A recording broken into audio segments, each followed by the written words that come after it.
Good evening. How's everybody?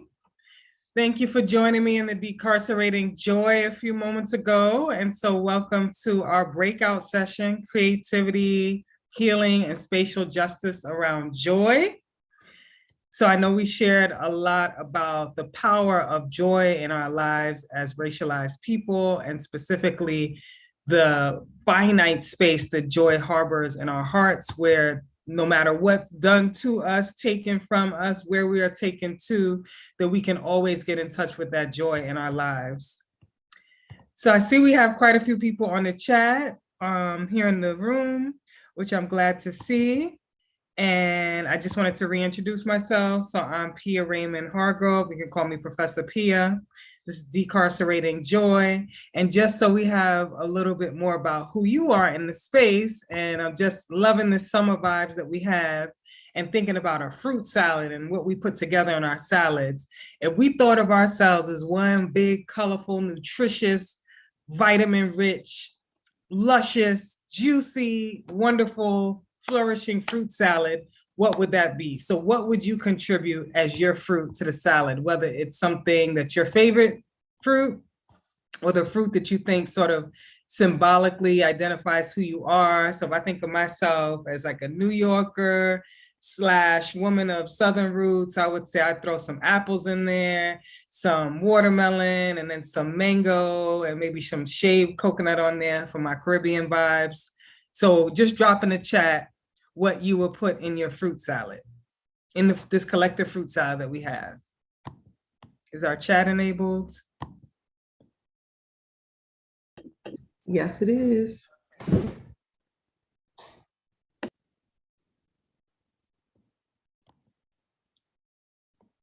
All right, so Leslie is resonating with mango and coconut. We have tomatoes, deep roots and mad resilient when growing. I like that, highly nutritious for your body. Kelly says cherries, peaches, and mango. Shout out to Ifeoma, Kelly, and Leslie. What else do we have in our fruit salad? What's up, Ahmad? I heard you was throwing down today at the house. So what would you put in the fruit salad? I'd put that dragon fruit, pitaya. Nice, dragon fruit pitaya. Nice. So we have a real luscious fruit salad going. And I wanted to take a moment as we're thinking about fruit and just the energy that brings us, and thinking about the joy that comes from good food and good company and cutting it up and putting it together. Here we have the pitaya shown inside the pineapple with a little bit of mint on it. If we think about joy, we could think about the sensory journey of joy, because quite often we have memories that bring us joy. So that is a sensory journey of things that we remember, how they felt, what they smell like, what they taste like. If it's the fruit, what does joy sound like? I mentioned the children laughing at the playground and the Mr. Softy truck playing the tune. What does joy look like? So if we thought of our sensory journey of joy, what would that be like? So I think we could do a couple of breakout rooms. So in your room, introduce yourself to your partner, because this is all about how we come together as community. And the beautiful thing about Zoom is it brings us so close together no matter where in the world we are. So hopefully we're building relationships this weekend as well, that we can carry out and continuing this amazing work here forward. So in your breakouts, introduce yourself to your partner and then talk about your sensory journey of joy. So identify, what does joy taste like? What does joy smell like? What does it sound like? What does it look like? And what does it feel like? So if one person in your group could kind of jot down a note, so when we come back to the main screen, we can get a feel for some of the different things and where we may have joy expression in common. All right, so let me just go into, do I have breakout option on here, or is that on your side, Kelly? Let me see if we can make sure to enable that for you, Pia. Just one second.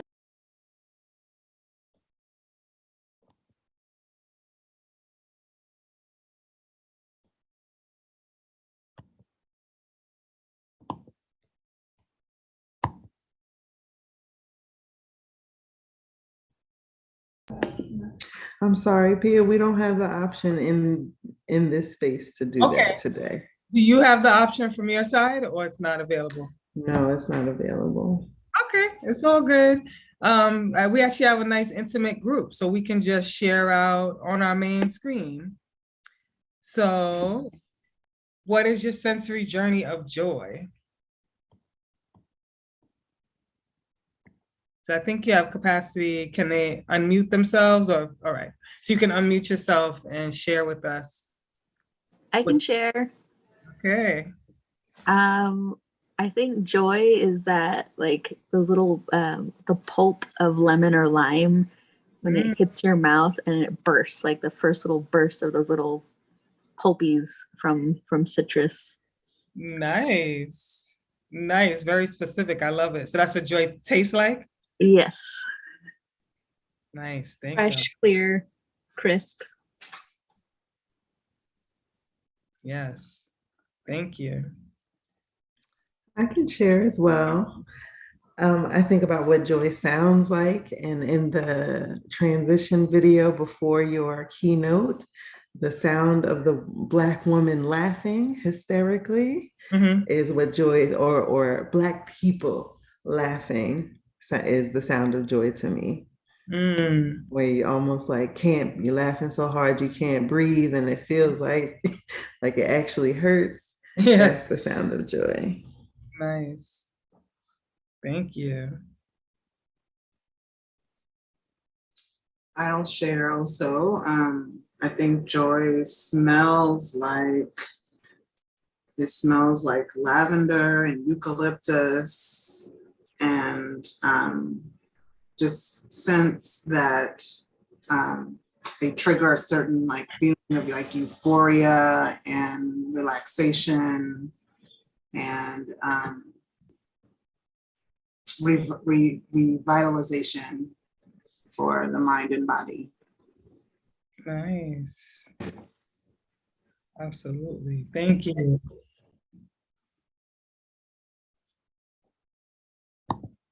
So we got some taste, like the burst of fresh pulps of citrus.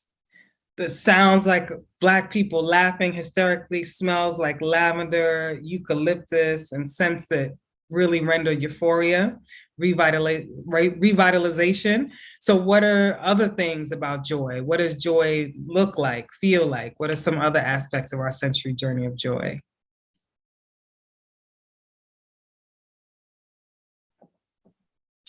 I'll share. For me, joy definitely feels like the sun shining through my bedroom windows during a midday nap. Specifically, the feeling of the warmth on my skin. Yes. I love that you said during a midday nap too, because that's something Kelly's really be encouraging around the napping. It's really listening to our bodies and when we need our nap, and that in itself being joyous and resistant at the same time. Thank you for that. What's some other stops on our sensory joy journey? How about the smell of babies? Like little babies just smell so beautiful, joyous. I think that's what joy smells like. Yes. Thank you. You got it, Amar. I was going to say the smell of my kids. I spend a lot of time either staring at them or smelling on them and trying to just capture that in my mind and my heart so I never forget. But aside from my kids, anytime I see like my plants, if even just a new bud or a new leaf, something that I've put even minimal time, like they just thrive, and that new growth makes me so happy that they're just continuing to grow.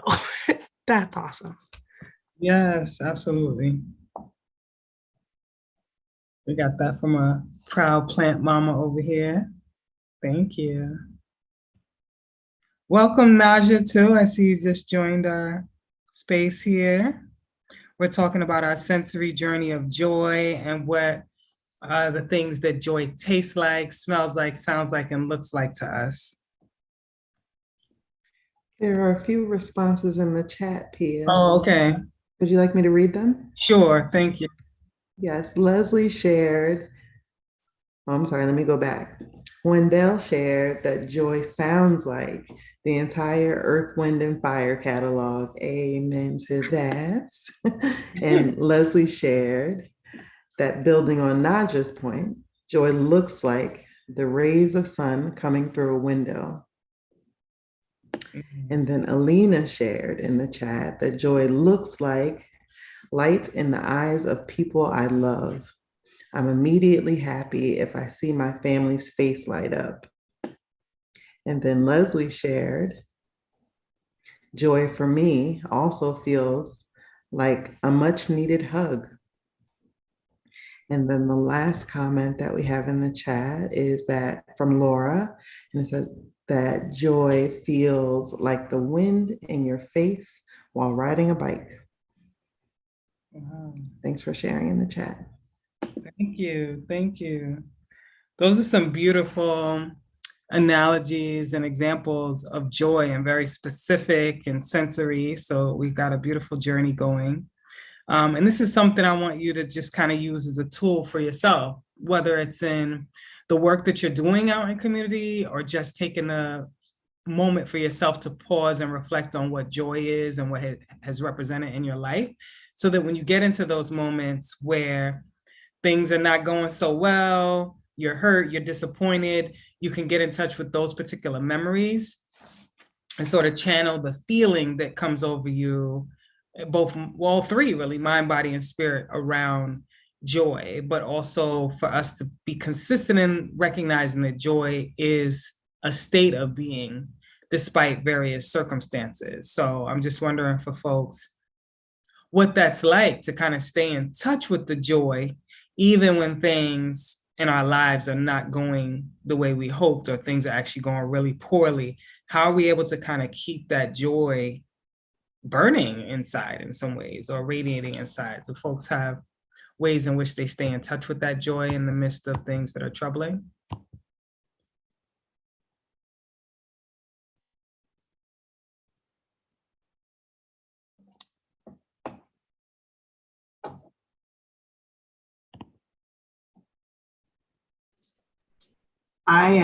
I pray, I meditate, I engage in self-care, whether it's getting a massage, a facial, getting my feet done, eating, try to maintain my nutrition. I think that sort of gives me space to recharge so that I can experience joy abundantly.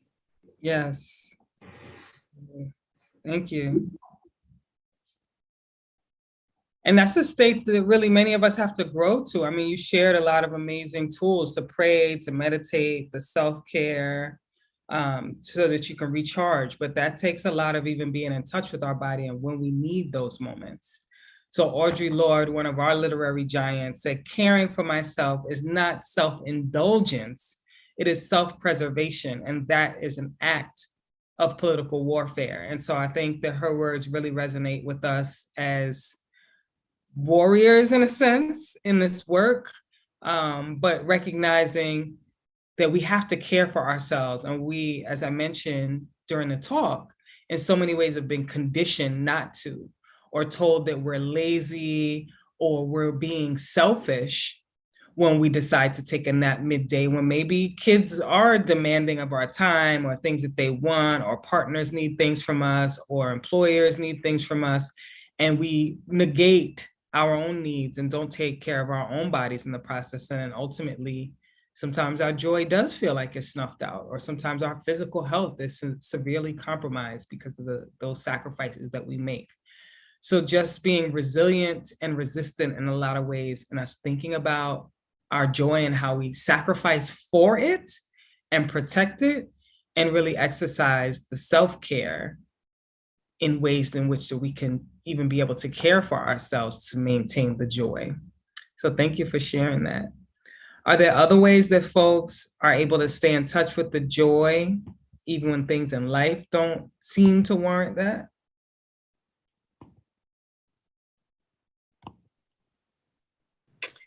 like to just go back to childhood, when we didn't have a lot of life things happening and kids just had the sense of joy naturally, like no care in the world, they're centering themselves.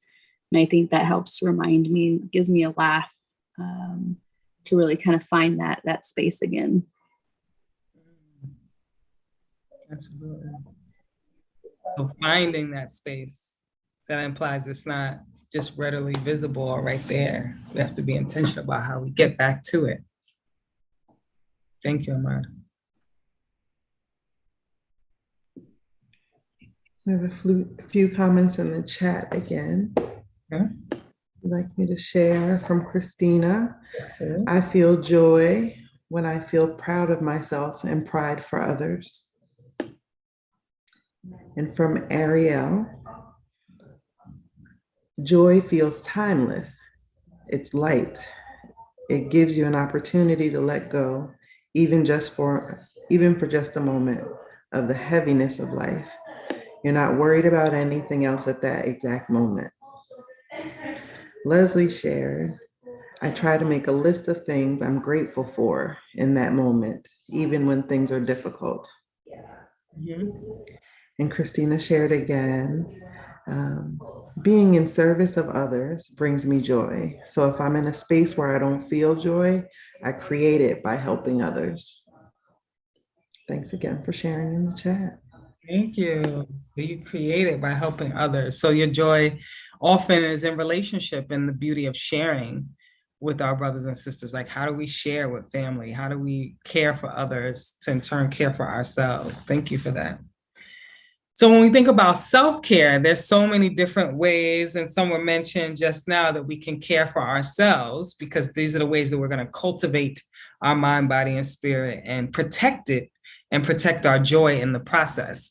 Can we also share some of the ways in which we're able to care for ourselves, knowing that there are a lot of things that may get in the way of that, and we're on different places of the journey and different seasons of self-care? What are some ways in which you care for yourselves? What does that look like?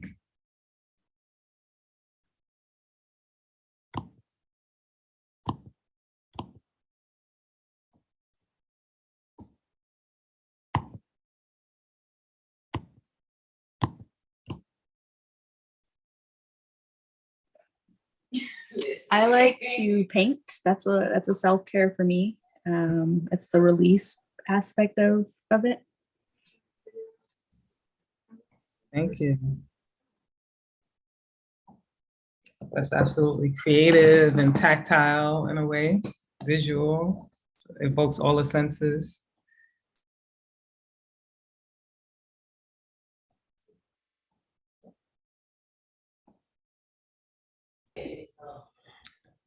We have another comment in the chat, this time from Laura. Laura says, letting go of being the expert and having all the answers and just allowing myself to listen and learn and make mistakes.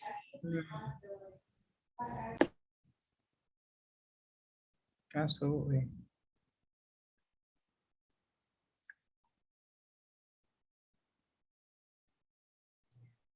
And that's it. Go ahead. Oh, I was going to say, life is busy. We are all very full. So for self-care, for me, it might just be, I really like education and learning. So maybe I'm just doing that by myself with a podcast, just me and my ears. And I just that's it and nothing else. That's I love, education is self-care for me. And it's really just the environment in which I'm doing it that I can control and make it, really great self-care, even if it's a podcast in the shower, like, especially when you have little kids everywhere or something. That's, find a place to just be by yourself for a little while, recharge. Absolutely. Thank you for that.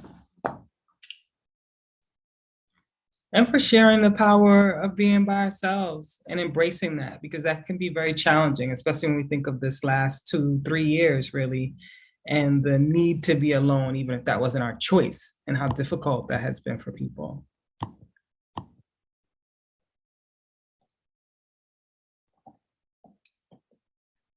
I know I've been much more intentional about listening to my body. And that takes concentration. I think for years, I don't even think I was in touch with what my body needed. I just pushed through whatever task or assignments I thought that either I was given or I even gave myself. And now just really pausing enough to feel what my body's feeling, to notice if I'm sleepy or hungry, and really responding to that, regardless of whatever task list might be at hand. I also have found journaling to be a very powerful tool of self-care, but also a mode of reflection to be able to see what I've written and how that shifts and changes over time, and even be able to go back and read something and see what space it was coming from, if it was coming from a hurt space, an angry space, a loving space. And just also acknowledging not everybody's comfortable with writing. That's not convenient at times, or we're not in a space that is safe enough so that we could trust that we have something written down if we live with other people.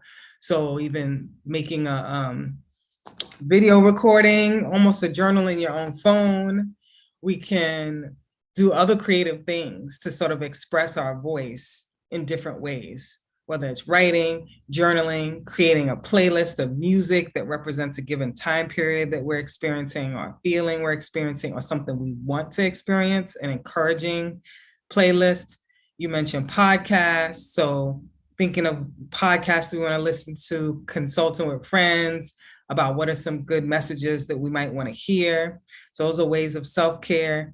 Kelly is always encouraging around bubble baths and how we actually take that time, not just in cleaning our bodies, but caring for and appreciating and loving our bodies. Spending time in the mirror.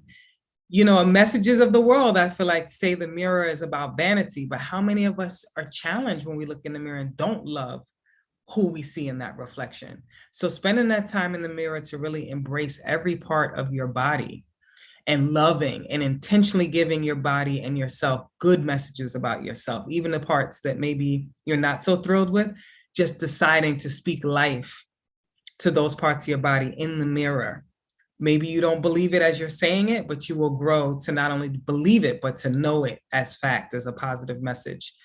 Affirmations on a daily basis when we wake up. What is the experience when we wake up in the morning? Are we setting an alarm? Is an animal coming and jumping on our bed? Is it our children? Is it our partners? Are we waking up to yelling and screaming? What is the climate, the emotional climate that we wake up to? Is that a peaceful climate? Is it a grateful climate? Or are we angry that we even have to get up in the morning and go somewhere or do something, or be, tasked to care for someone else? So just even thinking for every moment of our day, how that impacts how we feel, how we take care of ourselves, and how we're able to embody and certainly radiate that joy.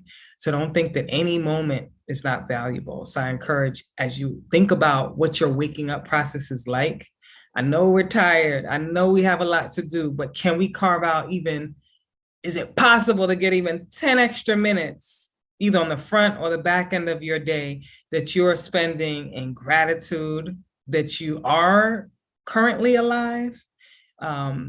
And being intentional about building your roots crew. I called our breakout room the roots crew. Who are the folks? And they don't have to be our immediate family and friends. Sometimes, the people that are sort of called to love us, or we've been around, maybe are not the most encouraging, maybe do say words that cut us down or are gossipy. So being intentional and discerning about who's our roots crew, the people that are around us, and holding us accountable to carving out, starting, if you're just at the beginning of your journey, at least that 10 minutes to express gratitude that you are living. And if you find yourself in a space where maybe you're not happy that you're living, maybe you wished you didn't wake up, that perhaps that root crew partner can encourage you on the day that it's hard for you to be happy about waking up in the morning or still being alive when it's time to go to bed. And then what are some of the things that we're doing around the day once we get up? Do we look in the mirror? Are we appreciating ourselves, or are we cutting ourselves down in that mirror? And if we can write out, create it in a playlist, in a journal, whatever that looks like for you, some kind of a spoken video message, a voice memo on your phone of the positive words to feed your mind and your body as you start your day. And then if you have a spiritual expression, to take a moment to do that. If that looks like prayer, if that looks like meditation, if that looks like saging your space, if that looks like giving, homage to the moon, your ancestors, whatever that looks like for you, being intentional about incorporating that spiritual practice, no matter how short a time, into your day. And then as you start to build out that sort of formula, it will become so natural to you, and you will find that the self-care will become something that you are very intentional about, that you will not sacrifice for anything or anyone. And the more we're doing those things, that is feeding ourselves the love that sometimes we look for in other people. And that in essence will really feed that joy and make that joy be ever present and something that can't be snuffed out. So as we continue with our Roots crew and connecting, our next question is, what do we need in order to establish joy? For example, what needs to happen or what needs to heal? Sometimes there's so much hurt that's just hiding inside that joy can't even peek itself out. So what needs to happen so that we can establish that joy, or what needs to heal? And then if you already have joy, because some folks are like, oh, I don't have nothing that needs to heal, I'm good. So how can you deepen that joy, and how can you radiate that joy? So if you already feel you're in a space where nothing needs to happen, you don't need to heal, how can you take it to the next level? How can you deepen that joy, and how can you radiate it so that other people have no choice but to sort of fall in the midst of the sunshine of that joy? So you could do a mix like you did, is either unmute yourself or drop in the chat. There are a couple of comments that I can elevate from the chat, Okay. from the previous question actually, but they might be applicable here as well. Well, first, Laura agreed to the idea of having space to be alone.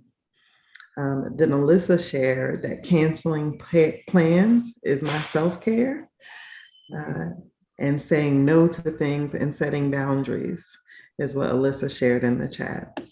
And then Christina shared, I intentionally plan joy now, so I have something on the calendar to look forward to, even if it's a month or 6 months away. I know it's there and that I'm coming for it. So as long as I did life and let my joy be the responsibility, so for so long, I just did life and let my joy be the responsibilities of others. I get it. So. Absolutely. So taking that responsibility for yourself, it's not up to someone else to bring that joy to you. Absolutely. Thank you. And that's a vulnerable thing to admit or even be in touch with.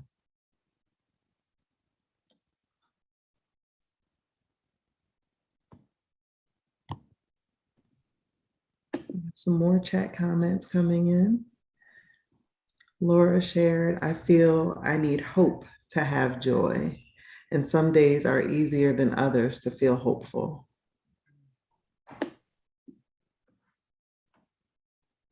Very honest. I feel like in order to establish joy, what I really end up needing is just to get rid of any judgments. I want to say like acceptance of circumstance, but I don't think that's quite right. I think it's just not judging where you currently are, not judging yourself, and not judging other people in order to make space for that feeling. Absolutely. Thank you.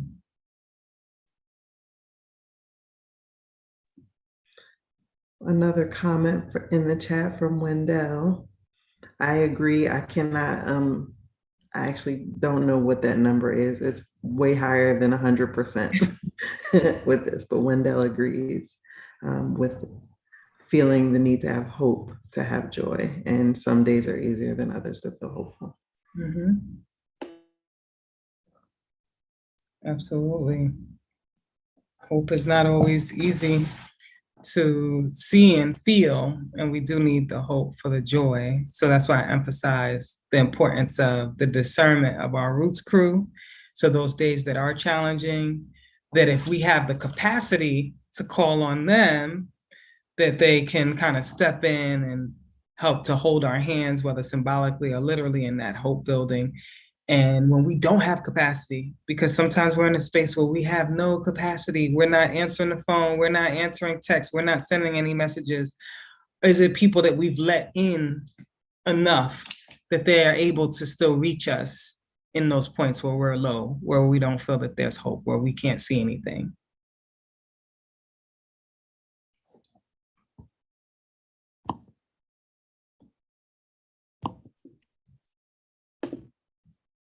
And Laura shared in the chat, so true. Just knowing that this group exists gives me so much hope. Yes, absolutely. We have a lot of hope. We have a lot of hope with how we move forward as an intergenerational crowd that brings a depth of perspective, lived experience, wisdom. And then, as we're saying right now, is that we're gonna not be on this judgment stuff. That is also part of these systemically oppressive ways in which we've been taught to be judgmental, to feel shame and guilt around our lives. And so if we just have to be very decisive about how we move forward without the judgment, first of ourselves, to show ourselves that grace, and then to be able to do that with other people. Thank you. Anybody else wanna, you can feel free to unmute as well. I'll just share my own thoughts for a second. I'm just thinking about the idea of not judging ourselves. And I often, when I'm having a rough time, I hear the voice of one of my favorite yoga instructors at the beginning of class when we would be lying on our mats, on our backs, and feeling that the world, the earth is indeed supporting us, that we don't have to hold ourselves up, that we're able to be supported even in that moment. And she would often say, just notice your body, right? And I don't know that I ever just noticed my body before I heard those words in a class before. There was almost always some judgment that came with that. So I channel her when needed, and I just wanted to share that, and hopefully you all will benefit from that as well. Thank you. I love that, just encouraging us to notice our body, to the power of words, and even how words can carry judgment or they carry grace. And so I think just even that distinction of what she said of noticing our body is a powerful statement. And your intentionality to hear her words when you're thinking about your body as opposed to other words of society. Because as we talk about being racialized people, many of us who identify as women, when we're talking about the history of our bodies as it's been documented, both orally and written in our country, is so much harm and violence and objectification and sexualization of our bodies. So it's hard to move through the world and not hear so many other voices that have been spoken to us actively and have been written about us and shown to us.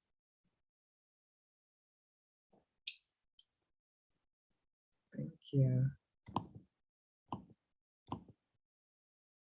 Thank you so much.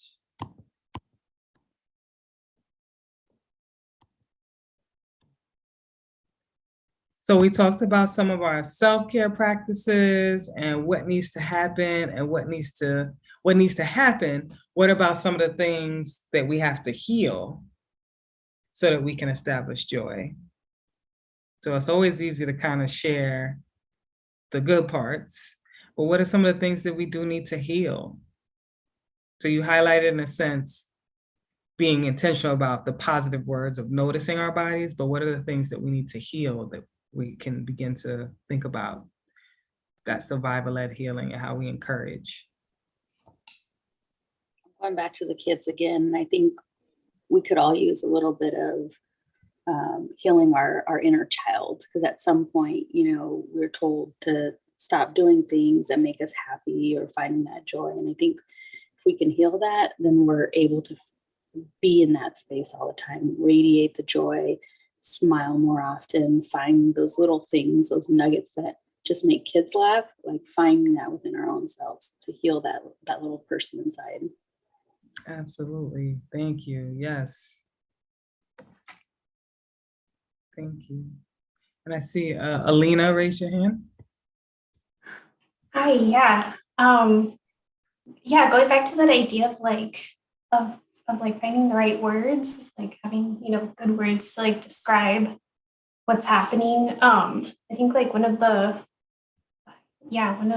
most like impactful things about like being in spaces like this for me is like finding the right words to like articulate the experiences that I've had, because it's like you come into a space where like other people have shared the experiences that you've had, like negative and positive, and you find like the right words to describe like the harm and like the path forward to heal from that harm, and just like having the space to understand all of that like helps, it helps you to heal and find the joy. Mm-hmm. Thank you. So even creating the space for that. And the messages that we get around not expressing it. So one of the major pieces, even though we're talking about joy, in order to release some of that hurt is to emote. And emoting often looks like crying. And we know that we have tears of joy, but then we also have tears of pain and of hurt and of anger and of sadness. And depending on our experiences, that is not always welcomed. And that is another aspect of emotion that often has this sort of unofficial age attached, that you can cry at a certain age and then suddenly the switch gets flipped and you're told, oh, you're too old to cry, you're too big to cry, or boys don't cry, or big girls don't cry, or whatever it might be, right down to different cultural nuances where some of us are made to, if we're crying, to hold heavy books on our arms and kneel down and rice, or we're slapped across our hands, or we're told, I'll give you something to cry about. Or maybe we've even been on the side of sharing those messages with others. Even people we love deeply, we might tell them, stop all that crying, or I'll give you something to cry about, because these are messages that have been perpetuated to us.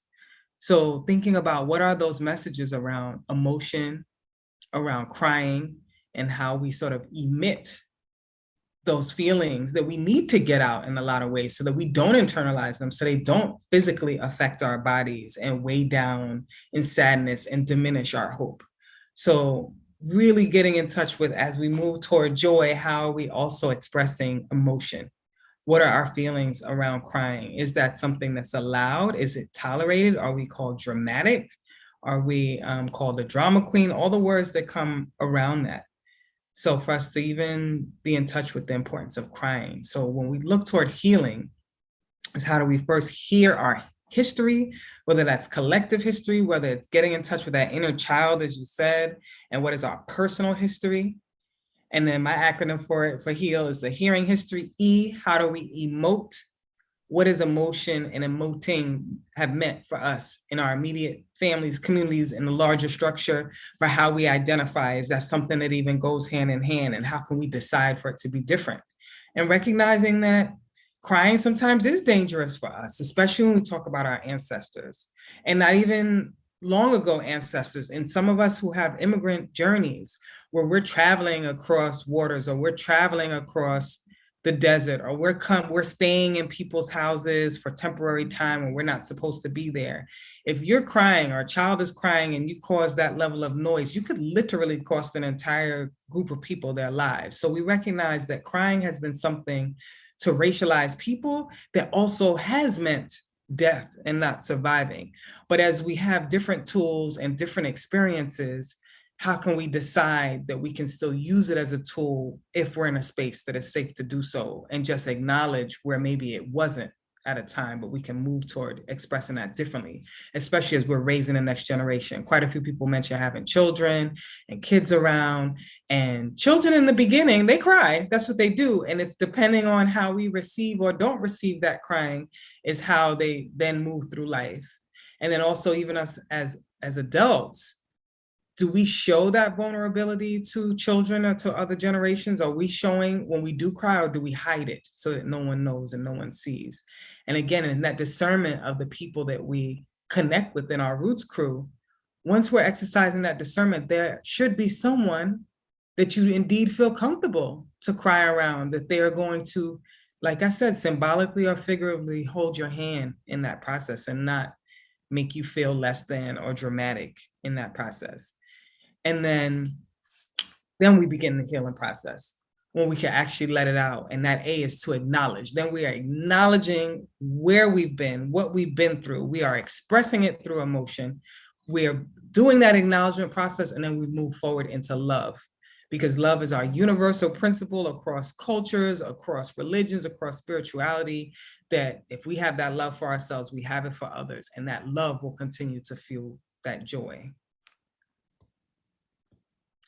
So I want to make sure to leave you in love and being in touch with your joy and being intentional about your joy, and the Black girl and Black boy and Black everything joy that we talk about, and how we saw those beautiful videos of how people are just in an expressive state, and how we can embody that in our experiences, and how we can be intentional about bringing people together. This Zoom screen has been amazing to bring people from around the world as we're able to begin to gather in real life again.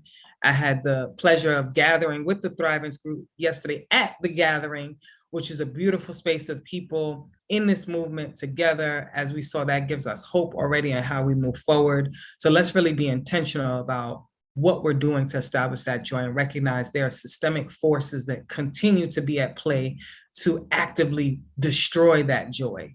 And so once we are aware of that force to try to destroy it, then we know that we have to be intentional about not only preserving it, but making sure that we radiate it. And we have to do that in community. And it starts with our collective healing, which I know we all are involved in by being here today. If this is your first experience with this, with the Unurbanist Assembly, we got 24 hours going. So I hope that that really catalyzes you as we're entering these summer months to really be intentional about your growth and your joy and your love and care of self daily, and put a ritual in place. If it starts with 10 seconds to 10 minutes to really significant time, but make sure that you make it happen. I wanted to share with you also, being we're talking about joy, I have this book called Celebrate Smiles, which indeed is what it's about. It is, I guess we would say, a non-traditional family. I was raised by my uncle. My biological father wasn't present in that way. And so this book gives an example of how we can express joy, and how we have joy in community with other people who express love to us, whether or not that's who we expect to or not. So when we talk about Roots Crew, like I said, does not have to be our biological families.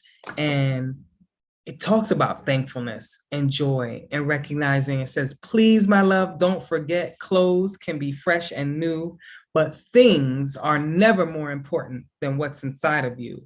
So every day that you awake with thankfulness inside, your inner beauty can be shown with a big, bright smile outside. So I encourage you to really get in the depths of your thankfulness, because that is indeed what radiates on the outside, and that is emblematic of your joy. So you can check this out at Amazon, Celebrate Smiles. And I look forward to connecting with you all again in community. You can find me online at professorpia.com. And you can access all of this information on the Unurbanist Assembly page. Everything is being recorded. So this has been an incredible journey. And I wanted to say thank you, and wishing you a flourishing season that is absolutely filled with joy. And I'm going to add in there, and our collective survivor-led healing. So folks have any questions or comments? Thank you. You're getting lots of thank yous and accolades in the chat. Can you drop the link to the book in the chat? Sure. I'm just gonna...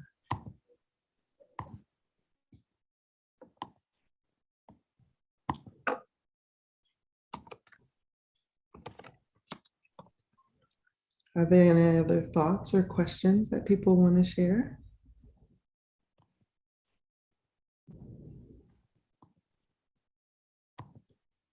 I'll say real quick, Pia, your keynote, when I was like, what brings you joy? Like, your keynote brought me joy. Your description and flow, I was just smiling the whole time. So I look forward to your writing, and I'm so glad that you have that because that just spreads joy. So thank you. I look forward to your work and reading more about it. Thank you so much for that encouragement. I really appreciate that. I'm gonna put my website link in the chat too, and I have a sort of an audio piece on there that if you connect more with speaking, I just recognize there's lots of ways that people connect. Not everybody's the written word, because we know that's been used against us in a lot of ways. So sometimes that impacts our appreciation of it. And you can find me on social media at Professor Pia. I'm most active probably on Instagram. So would love to connect with you on Instagram and keep you informed of all the wonderful things that I'm blessed to be engaged with, like Dr. Thomas and his fabulous team at the Thrivance Group.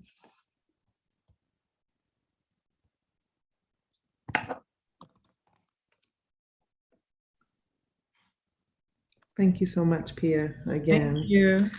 For holding space for this important conversation, for your amazing keynote that touched so many people with your vivid descriptions of your childhood in Brooklyn. And we appreciate you for being a part of our work here at the Thrivance Group. So thank you again, and thank you all for being a part of this breakout. Being here too, sending so much love and joy and peace in your experiences and the power of our collective healing in this world shift. So looking forward to being part of the movement with all of you. So let's stay connected because we can only do this in community. Thank you. Thank you. Bonne nuit.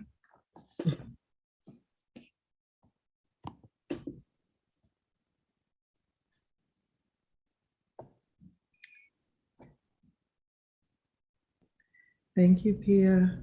Okay, thank you. All right. All right.